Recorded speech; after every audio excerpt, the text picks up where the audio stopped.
Maharashtra superfast news चॅनलमध्ये आपले सहर्ष स्वागत आहे। खास सत्याची धार लेखणीची महाराष्ट्रातील ताज्या आणि वेगवान बातम्या पाहण्यासाठी आपल्या हक्काचे चॅनल शेअर करा, लाईक करा आणि सबस्क्राईब करा। धन्यवाद।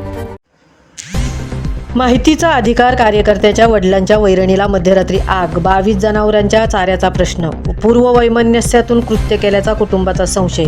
ठाणे जिल्ह्यातील कल्याण तालुक्यातील मौजे कासले येथून एक धक्कादायक प्रकार समोर आला असून एका शेतकरी कुटुंबाच्या 300 पेंड्यांच्या वैरणीला मध्यरात्री अज्ञातांनी आग लावून पळ काढला आहे।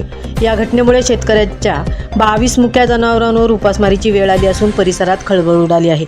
मध्यरात्री पहाटे 3 ते 4च्या सुमारास अज्ञातांनी वैरणीच्या ढिगाऱ्याला आग लावली। पावसाळ्यासाठी साठवून ठेवलेला 300 पेंड्यांचा संपूर्ण चारा जळून खाक झाला। आरटीआय अर्जाद्वारे समोर आणलेल्या माहितीच्या रागातून हे कृत्य झाल्याचा पीडित कुटुंबाचा अंदाज आहे।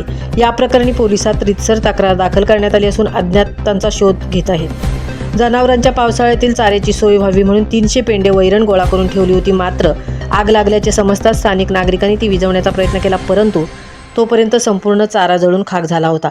पीडित शेतकरी महादू तारमळे यांचे सुपुत्र निलेश महादू तारमळे हे परिसरात माहितीचा अधिकार कार्यकर्ते म्हणून सक्रिय आहेत। त्यांनी काही काळापूर्वी वाशिंद परिसरातील काही कथित नियमबाह्य व बोगस शाळांविषयी माहितीच्या अधिकाराखाली अधिकृत माहिती मिळवली होती आणि या माहितीचा आणि या कारवाईचा राग मनात ठेवूनच हितसंबंधी किंवा अज्ञातांनी सूडबुद्धीने हे कृत्य केले असावे असा प्राथमिक संशय तारमळे कुटुंबाने व्यक्त केला आहे। तारमळे कुटुंबाने दिलेल्या माहितीनुसार हा छळ केवळ चाऱ्यापुरता मर्यादित नाही।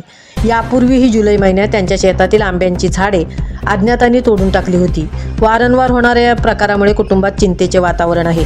या संपूर्ण घटनेची माहिती स्थानिक पोलीस ठाण्याला देण्यात आली असून पोलिसांनी अज्ञातांविरुद्ध गुन्हा नोंदवण्याची प्रक्रिया सुरू केली।